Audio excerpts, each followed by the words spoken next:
It's 10:30, everyone.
Welcome to the Unitarian Church in Fall River, where we think religious questions are important, but we want to work out our own answers, where we gather to share ideas and support one another. Nancy tries to choose music that fits in with the theme of the service, and how many songs are there about dots? but she said, she's going to play staccato. Oh, cool. Staccato. Music dots.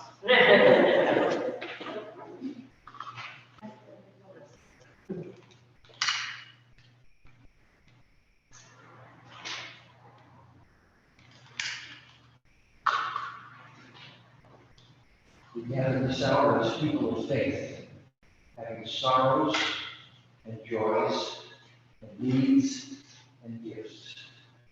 We like to speak of hope as a sign of our quest for truth and meaning, and in celebration of the life we share together. We join these in opening hymn number 1, May Nothing Evil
The service today is structured around 3 quotations and 2 visual aids.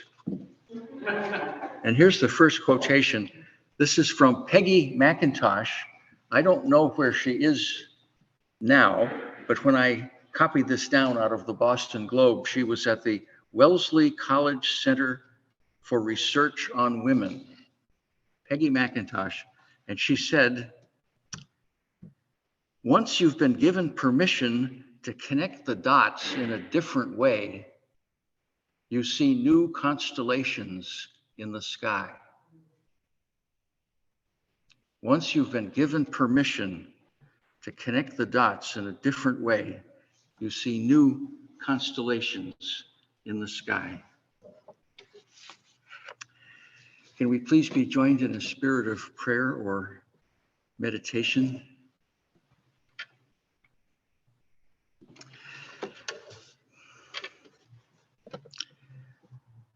We can't help but notice that we and other people make plans that frequently don't work out. For example, a man spends months planning his vacation, a week in Aruba, in a cottage on the beach. He winds up spending a week in Aruba, all right, but in a hospital with a ruptured appendix. Or a young woman dreams of becoming a doctor. From childhood through high school, the dream is there. But once she's in college, she just can't get the grades she needs for medical school. Or a couple in their 70s who've run a variety store in New Bedford for 50 years, and they finally saved up enough to buy a retirement home in Florida. But the health of one of them fails, and they spend their retirement in New Bedford. The healthy one trying not to feel resentful, and the invalid trying not to feel guilty. The plans we make sometimes don't work out. And sometimes when they don't, we don't handle it very well. When our plans don't work out, we can feel like losers or be tempted to give up.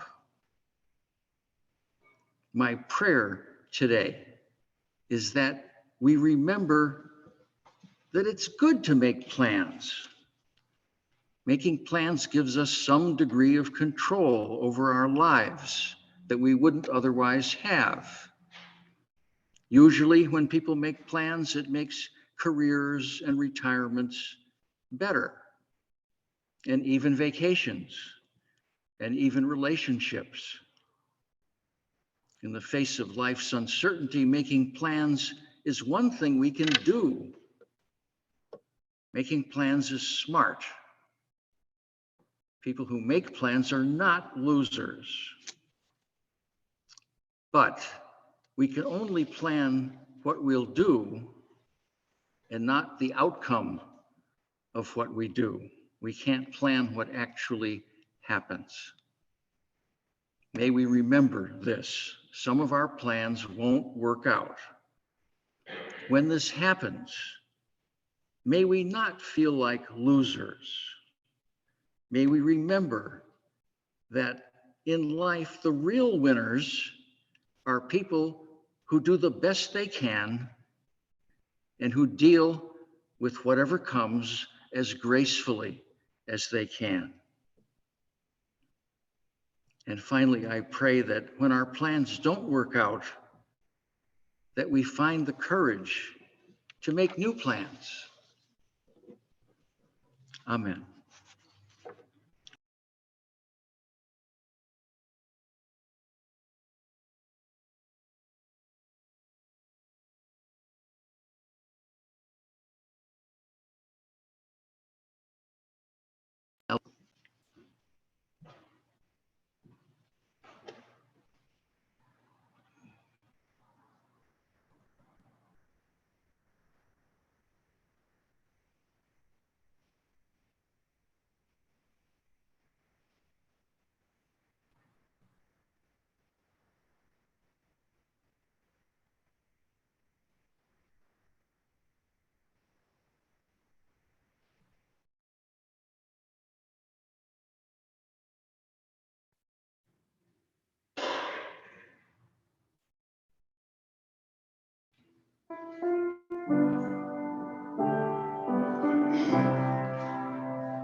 During the late 60s and early 70s, with the modern revival of the women's movement, there were a lot of books published, fiction and nonfiction.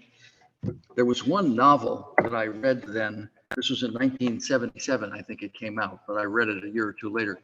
It was called The Women's Room by Margaret French. And I liked it because it didn't just make the usual points about women's being disempowered, but Marilyn French was a kind of philosopher.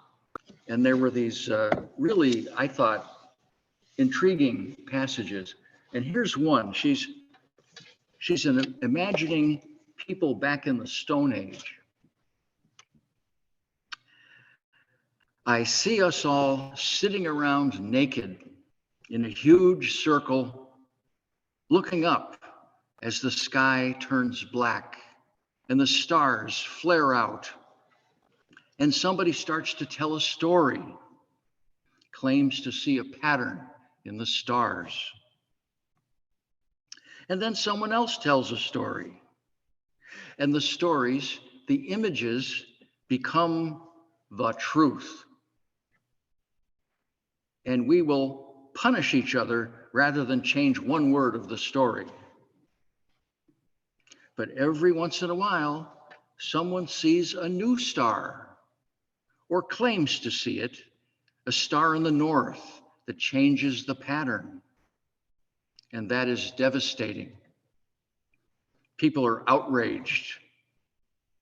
They turn to the one who noticed it.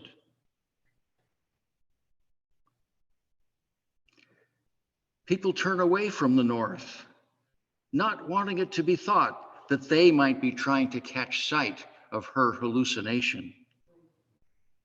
Some of them, however, are true believers. They can look straight north and never see even a glimpse of what she pointed to.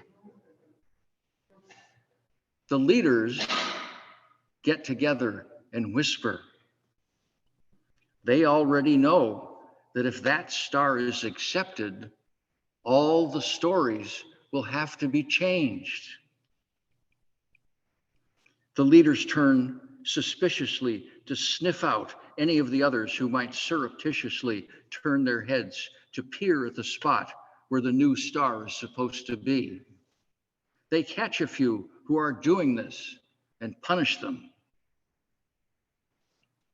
The thing must be stopped at the root. But the elders have to keep watching. And their watching convinces the others that there's really something there. So more and more people start to turn. And in time, everyone sees the new star or imagines they see it. And those who don't claim that they do. So Earth feels the wound. All is lost. The stories all have to be changed. The whole world shudders people sigh and weep and say how peaceful it was before in the happy golden age when everyone believed the old stories.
This is connected to the first quotation, one by Penny McIntosh.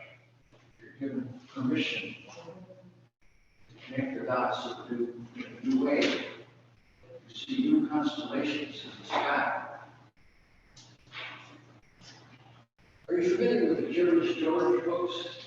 Most of you children's books.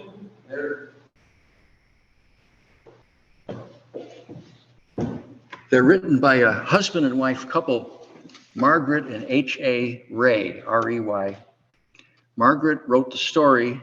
H.A. Ray was an artist. That's her husband. He drew the illustrations. He was also an amateur astronomer. And one night he was out stargazing with some other people he knew and some people he didn't know. And a newcomer was complaining how hard it was to find all the stars in the constellation Gemini. At the top, turn to side one here. Side one, those stars at the top, that's the constellation Gemini, the twins. And I think the constellation originally was named because of the two stars at the top, Castor and Pollux, because they look very much alike and each has a small companion. And so that whole part of the sky was called Gemini, the twins. And in star handbooks, at least when I was a little kid, the stars would be connected by lines in a kind of geometrical way, as you see at the bottom. And this person out stargazing with H.A. Ray was complaining that he was having trouble finding all those lines in the sky for Gemini. And H.A. Ray, being an artist, went home and thought about this and came up with, now turn to side two, another way of connecting the dots. And this is a way which you will find, by the way, in probably every star handbook today. This is almost universally adopted. He drew different lines, making it look like two stick figures holding hands and walking. it was easy to remember that's as twins. And it's easy for people to find those lines in the sky. If you have permission to connect the dots in a new way, there are new constellations in the sky.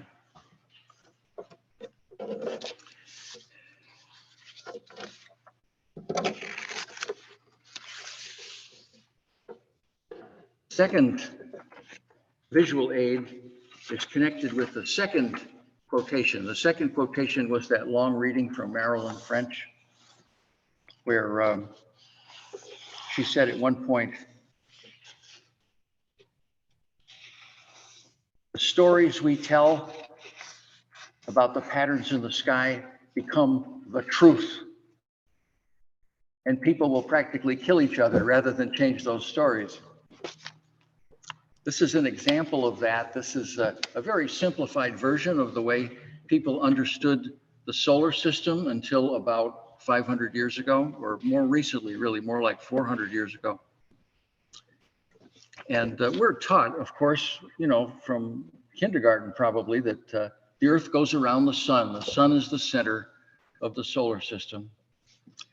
But the ancients weren't all that stupid. What happens if you look in the sky? This is before the telescope. The stars are always there and they have fixed patterns. And there are a few things in the sky that come and go, like comets and meteors.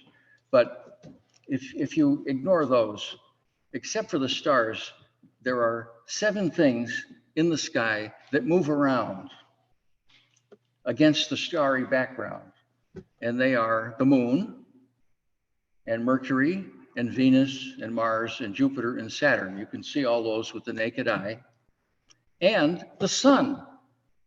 The sun does too. Of course, you can't see the stars behind the sun in the daytime, but if you look at the sky at midnight, you're seeing the stars that are opposite the sun. And the stars at midnight change over the course of the year.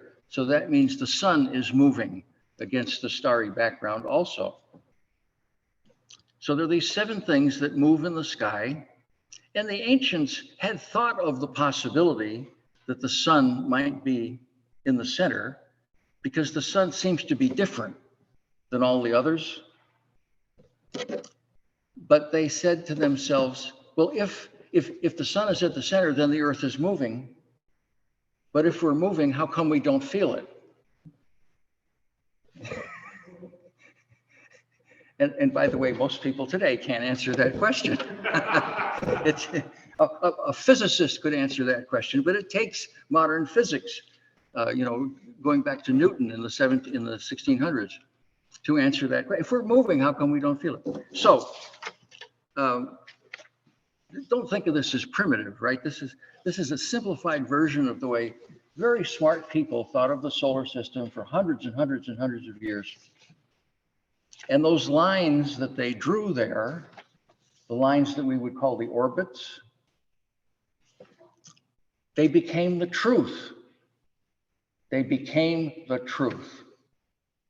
So much so that when Galileo had a telescope, he had heard about telescopes. People were using them as spy glasses.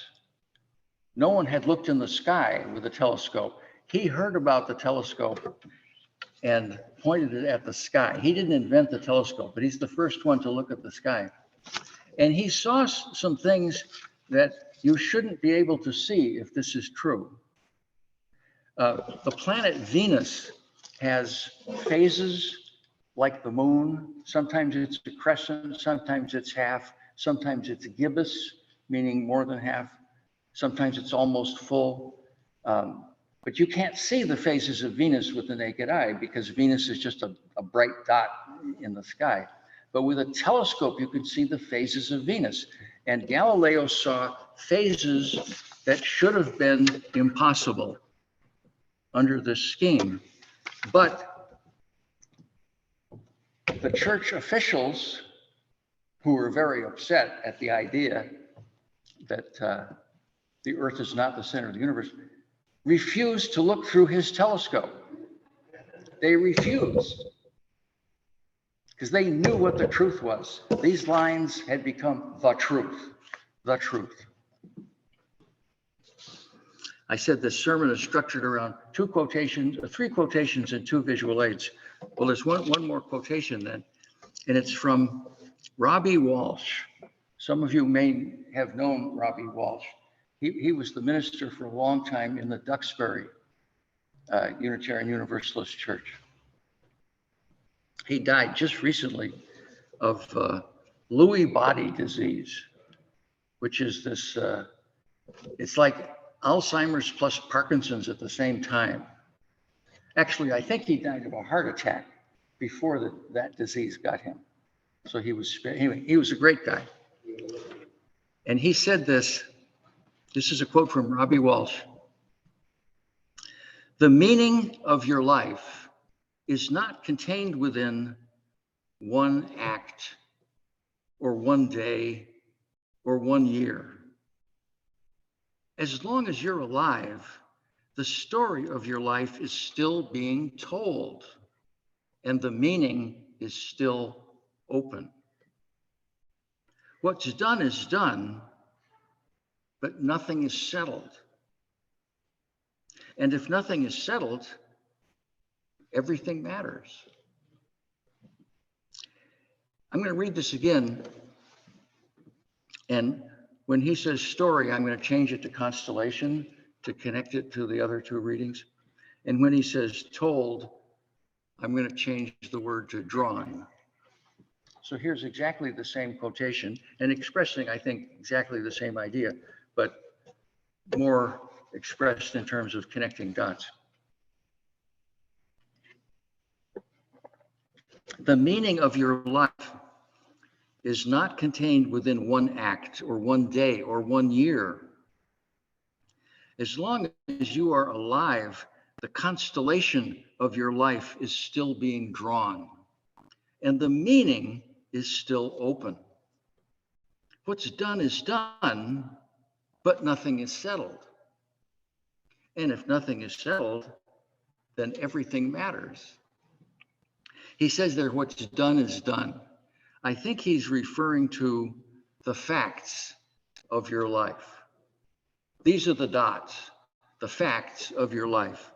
What kind of body you have, who your parents were, what your education was or wasn't, what work you've done, what decisions you've made, what things have happened to you. Those are the facts of your life. Those are the dots. He says, what's done is done. Those facts can't be changed. But nothing is settled, he says. And I think what he means is the lines you draw, connecting those dots, the story you tell about your own life, the image you form about your own life is not settled yet. The connections between the facts are things that you draw, and you can erase them and put them in someplace else as your understanding develops. Here are two facts from my life. One, at age 14, I decided to be a math teacher, and I was for 38 years. Two, I've been a UU minister for 29 years.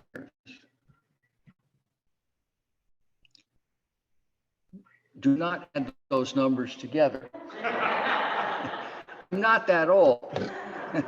There was an overlap of many years when I was doing both. I was a guest preacher at a church a couple of years ago, and a complete stranger came up to me at coffee hour and said, because there was a little biography of me, printed in the order of service. And he said, how'd you get from math to religion? I had never asked myself that question. How'd you get from math to religion? And then he answered his own question. He said, oh, I suppose it's because math and religion deal with large abstractions. And then he kind of nodded, and he was satisfied with that answer. And I was just standing there, realizing that I had no idea what the real answer was. And I thought about it a long time. And finally, those are two dots in my life, right? And I finally connected them. At 14, I wanted to be a teacher. I knew that. I wanted to be a teacher. But I didn't know of what. I was good at several things. I was good at history. I was good at science. I was good at math. But I was still in the embrace of a very conservative Catholicism in which I had been raised. I was just breaking away from it, but I hadn't yet. And I realized the Catholic Church is not honest about its own history. So if I become a history teacher, I'm going to run into conflict with the church. And the Catholic Church is also very uncomfortable with certain aspects of science, like evolution.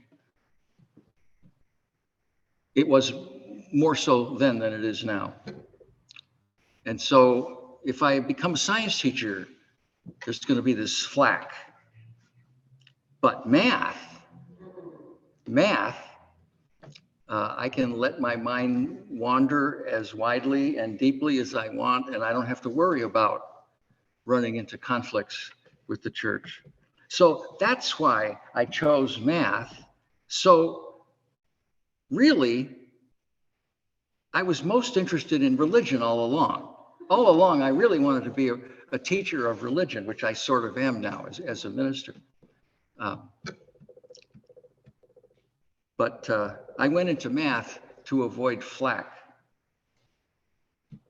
Here's another example, completely different example. My cousin Virginia, when she was 75 years old, she said to me one day, "I've been going over my life and now I have it all down on index cards."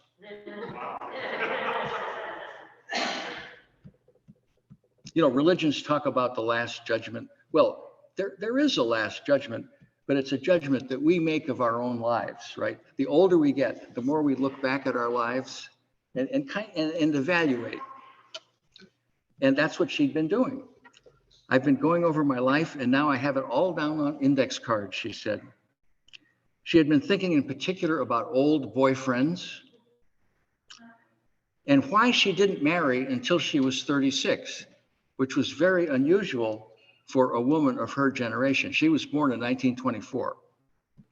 So she didn't get married till 1960. That's very unusual for a woman born then. And she was thinking about why she chose the man she did and why, when she was 65, she divorced him.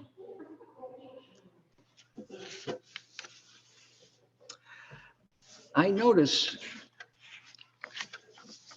it's often new experiences that kind of jar us into connecting the dots in a new way.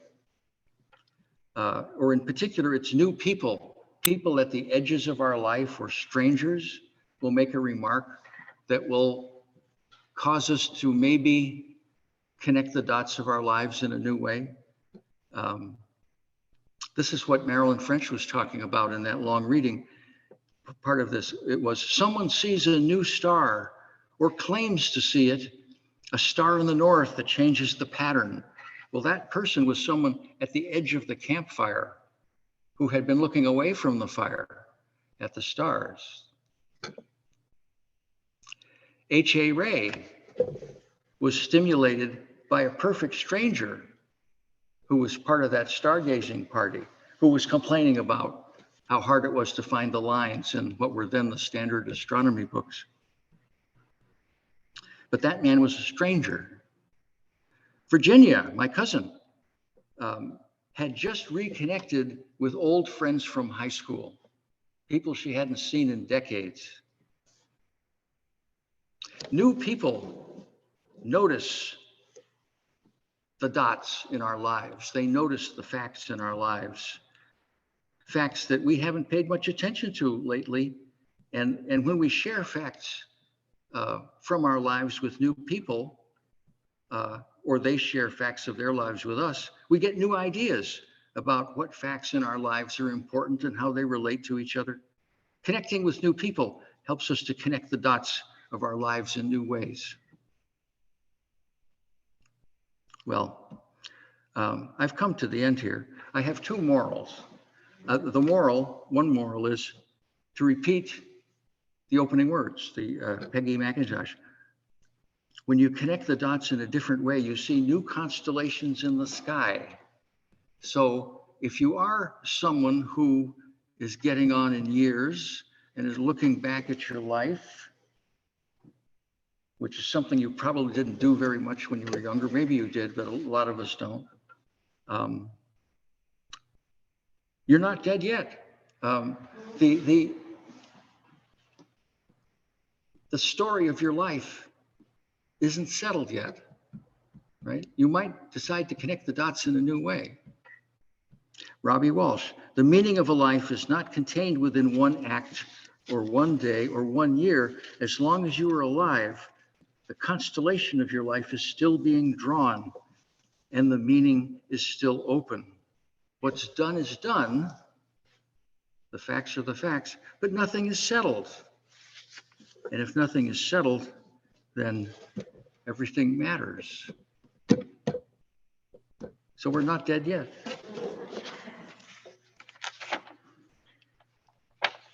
And now for the support of this congregation and its work, the morning offering will be gratefully received and I hope freely given. And I see that I forgot to write out a check. So pretend that I have a check here. It'll come next week or something. I have a check. I'm not going to pass the plate. And he's going to turn on.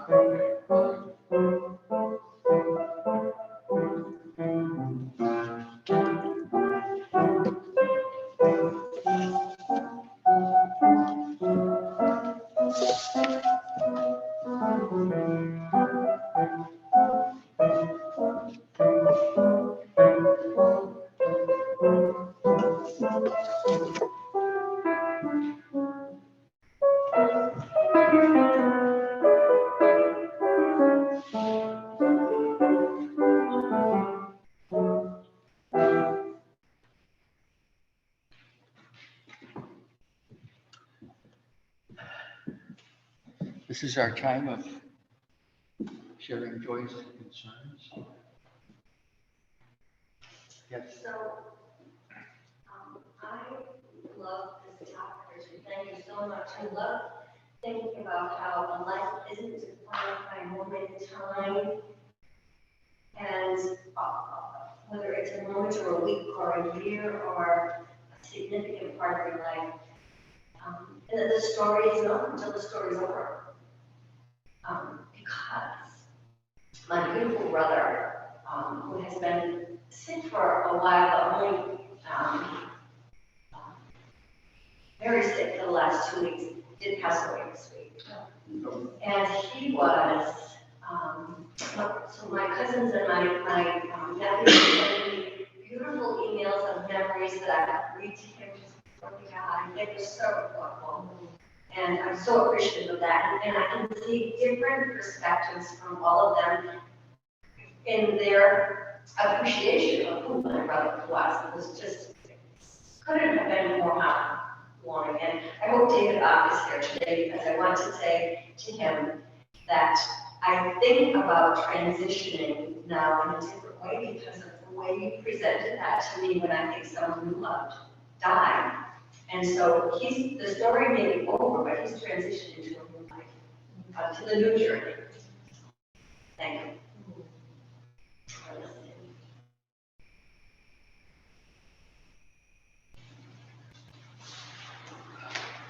A couple of things happening this week. I mean, we have to leave fairly quick on singing this afternoon in the Jubilate Chorale in Brockton. And we were at another choral concert Friday night, actually hearing choral music again after 2 years of not hearing it. It was really quite nice. Last night, Nancy and I ended up at the, Fall River Little Theater, the Firehouse Theater. We saw a performance of Amal and the Night Visitors that was totally astounding.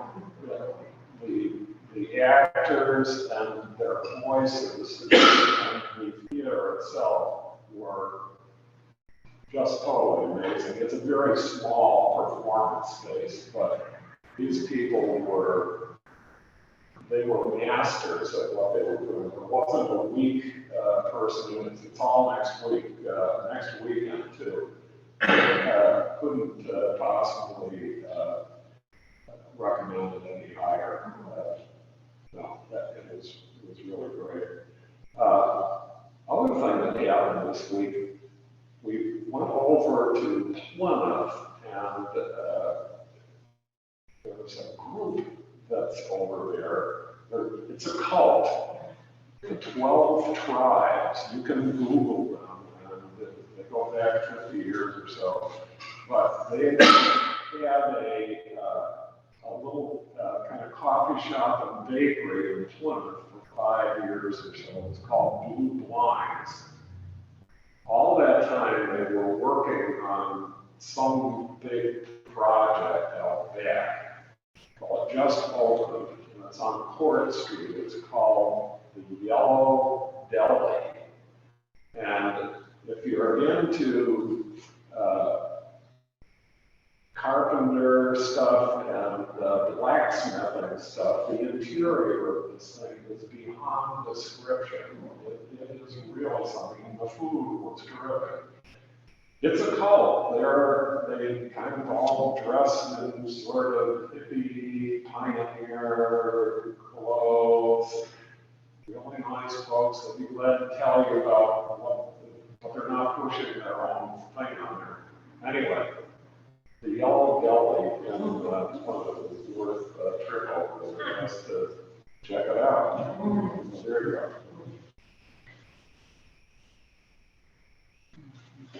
We had a joy on Friday. Our great-granddaughter Lily celebrated her 4th birthday. And I remember being here announcing that she was born right here in church.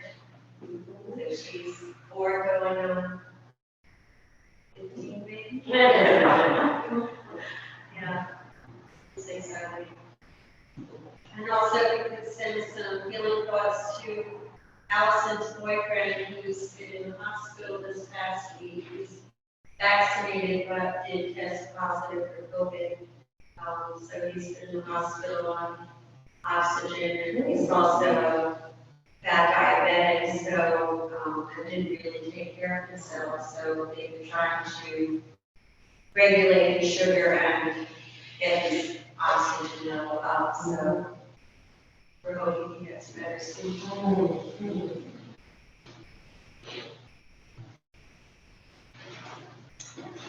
Well, my young sister actually had a second heart attack this week. But she's doing pretty well. She was discharged from Charlton yesterday, I guess. But she had to have some stents put in. I've been sort of discouraged for her because after her first heart attack, when she was only 57, she lost weight and she started exercising. She's been really trying to do everything right. So I was kind of discouraged for her.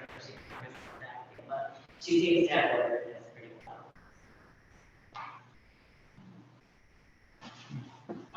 Just in case you wondered about these candles, literacy student that I tutor, her name's Hannah from Egypt.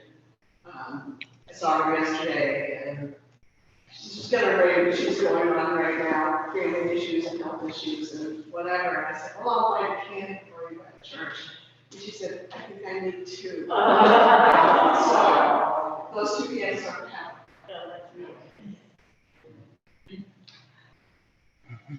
I spent the day with my daughter yesterday with us from the States.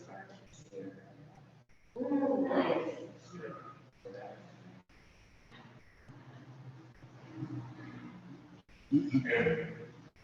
I have a joy. My greatest joy is coming here each week to be with you folks here at the Unitarian Church and being involved with it, the live Zoom and producing it so that everyone who can't be here will be able to see it. I help out the Reverend Dr. David Trinity with his Course in Miracles and his own service at Sundays at 1 p.m. in his home. And to be here, to be a part of something is something new to me, because I've always been on a busybody. I've never really settled down in a situation to say, hey, I was told that I was a Catholic as growing up, but never taught about being a Catholic. So I had no clue and no understanding. So I figured upon myself, I would learn as I go on with life. So almost 7, 8 years ago, when I walked into the Unitarian Church in New Bedford, and I happened to meet Reverend Robert Hughes, who runs the House of Hope, who helps the homeless and people fighting addiction. And I didn't know who he was, but he sat down and talked to me, and I was kind of skeptical. I was homeless on the street and trying to figure out what my next step was, because the following day I was going to the hospital. I was definitely complaining with a double A and all so on. But he gave me something, he gave me hope. So I sat down there in church and listened, and I was amazed. And from that point on, when he accepted me into his life and to him, and gave me that futuristic outlook to understand my own life, I'm finally learning something that I feel comfortable with. A couple of days ago on Friday, we had a Course in Miracles, and it had something to do with God, where if I feel in my heart that I'm doing something right, I accept it and enjoy it. And today I enjoy what I'm doing when I help out the Reverend Frankie and being here and helping, and especially helping out my community. I have nothing to give, but I feel I give something back to them, which may be a little bit of what maybe God has been trying to teach me, because I was taught at a young age. And today I feel so good. I feel so much joy in my life every day when I wake up. And I always say, thank you, God, because why? I'm here, and I feel I'm doing something good. And thank you all for being able to keep me. Thank you. Yeah, my friend Glenn, many of you know, fell this morning and had to go to Charleston. He was diagnosed himself with a broken arm. I don't know if it's broken, but he gave me the opportunity to come, because sometimes he comes with me, but not that often. But keep it in his thoughts. Thank you.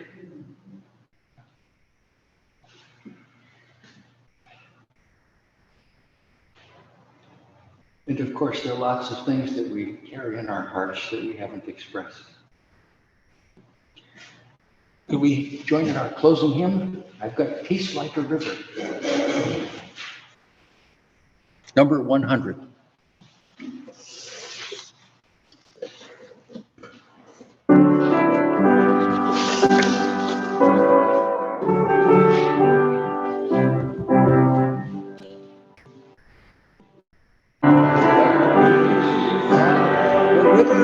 I've got peace like a river.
May ours be a religion that, like sunshine, goes everywhere.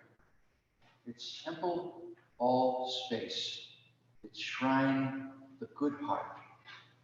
Its creed, all truth. Its ritual, works of love.